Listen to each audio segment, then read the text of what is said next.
Tenho aqui um livro que pode ser bom para ler em férias. Os Privilegiados é o título do livro de Gustavo Sampaio. É um trabalho de investigação que revela como os políticos e ex-políticos geram interesses, movem influências e beneficiam de direitos adquiridos. É isto que é dito na capa.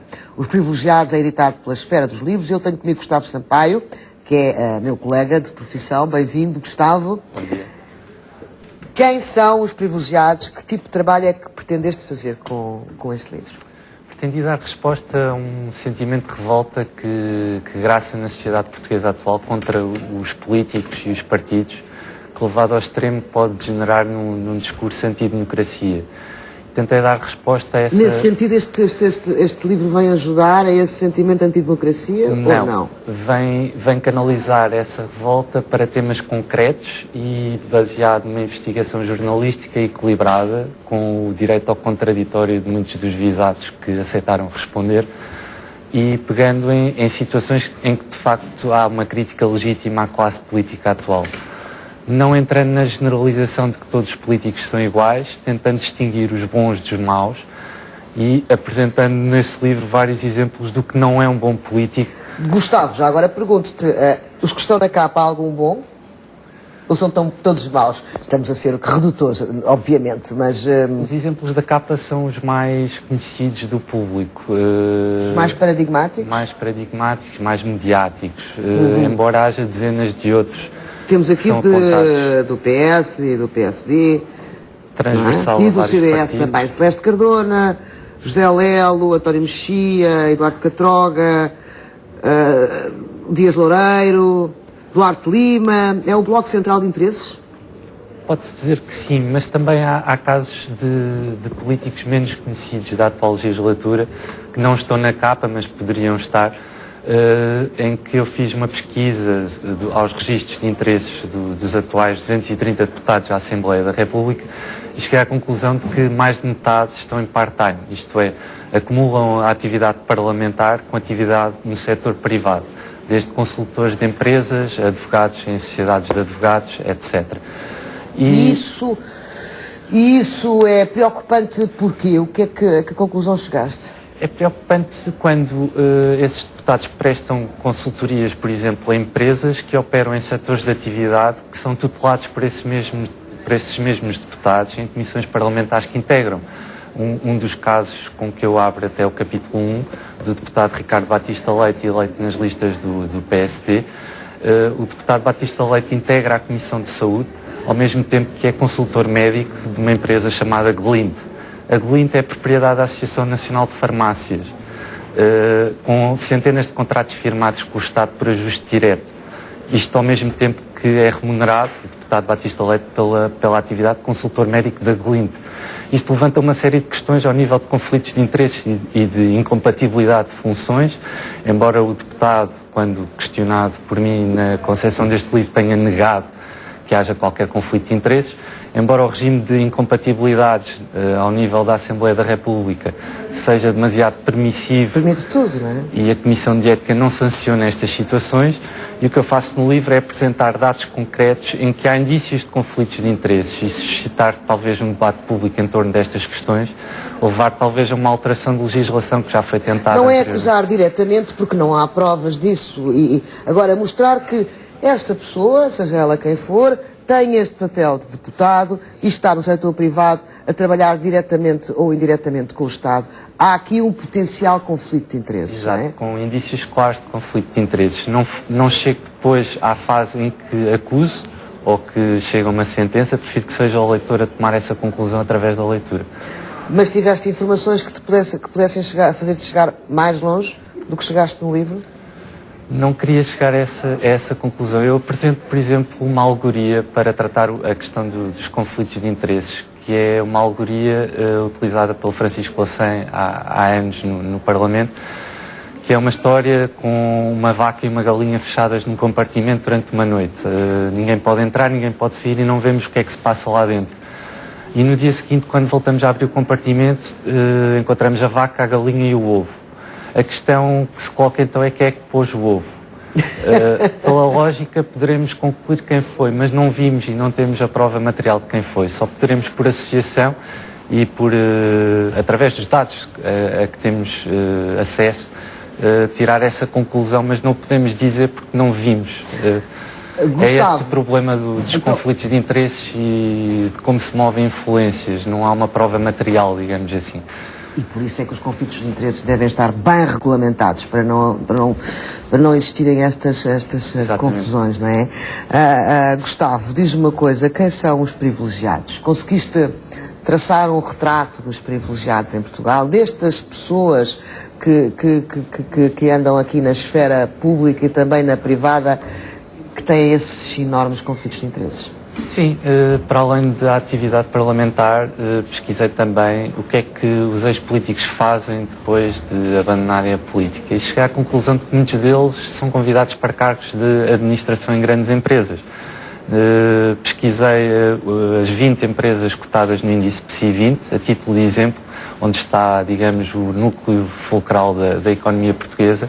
E dessas 20 empresas, 16 contam com ex-políticos em cargos de administração, o que levanta questões preocupantes de promiscuidade entre a política e os negócios. Até que ponto é que estas empresas estão interessadas na capacidade de gestão desses ex-políticos ou na sua capacidade de influência e rede de contactos? E percebeste-se já agora, se na tua investigação percebeste se esses ex-políticos vinham da gestão de empresas antes de entrarem na política? Há casos e casos, cada caso é um caso, mas há muitos casos de políticos que só entraram depois na atividade. Fizeram toda a vida na carreira política. Exato. E depois deixaram a política para os negócios. Uma espécie de trampolim.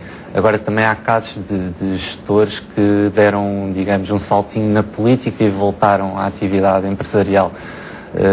Lá está, não devemos generalizar, devemos ir caso a caso e eu analiso caso a caso com as suas especificidades. E não entra em generalizações a esse nível. De qualquer forma, Gustavo, colocaste estas caras na capa, caras bem conhecidas, mas diferentes umas das outras. Temos uma das caras, está presa. Outra é um dos homens mais bem-sucedidos em Portugal, Mexia. Outro é um ex-ministro, saiu há pouco do governo. Temos aqui caras para tudo. Foi só porque eram as pessoas mais conhecidas que abordas aqui no livro? Tentei selecionar figuras abrangentes dos vários partidos, como ao longo do livro apresento casos dos vários partidos, de vários setores de atividade. Banca, energia, não é? E as caras mais reconhecíveis, embora ao longo do livro aborde muitos outros temas e muitas outras individualidades, se calhar não tão conhecidas, mas que o leitor, após ler o livro, tentará conhecer melhor, de acordo com o que eu aí apresento. Gustavo, nesta tua investigação também, tu disseste claramente que quiseste separar o trigo do joio e dar nomes às coisas, para não generalizar, todos os políticos são maus, não é? Que é algo que acontece com muita facilidade também. Com certeza que descobriste casos positivos, casos de nota, não é? E tu próprio no início do livro referes-te a isso. A maioria dos políticos, estamos a falar mais de 200 por cada legislatura, a maioria dos políticos não se serve da política ou não tem conflitos de interesse, para sermos mais corretos? Eu não tenho números. O que posso dizer é que encontrei dezenas de casos na atual legislatura, o que implica que os que não referi, pelo menos, não há indícios de tal. O que eu explico no livro é que é difícil definir o que é um bom político e é mais seguro definir o que não é um bom político.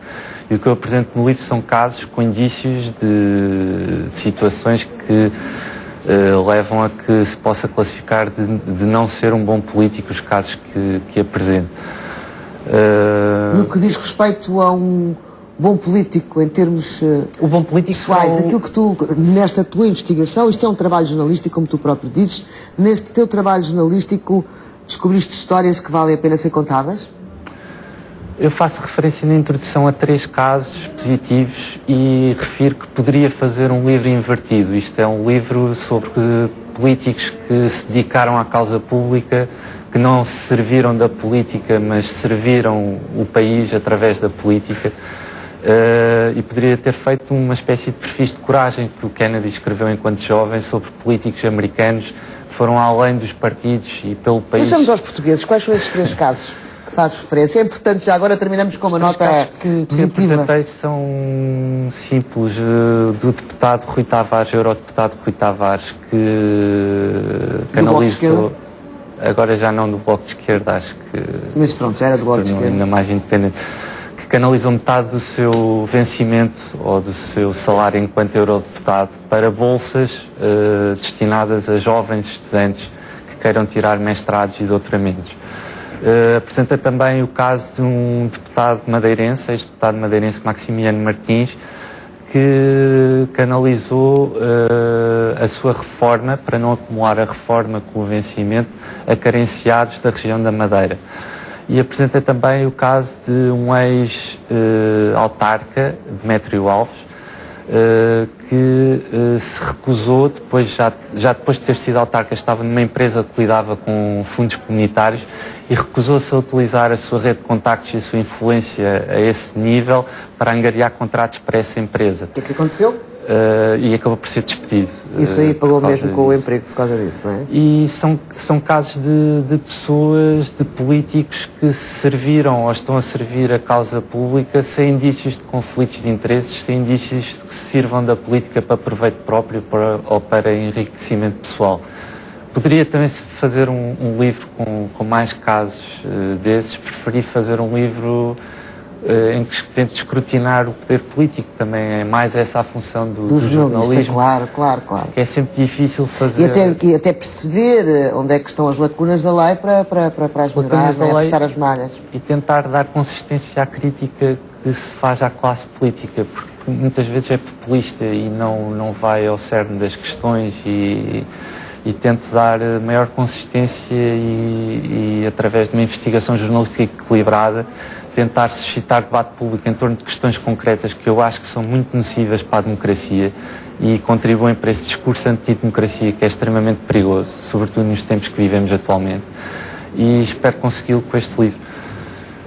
E penso que será uma excelente leitura para os tempos que correm. Gustavo Sampaio, foi um gosto ter-te aqui. Os privilegiados da Esfera dos Livros, um livro a ler. Obrigada. Obrigado, bom dia. Dia.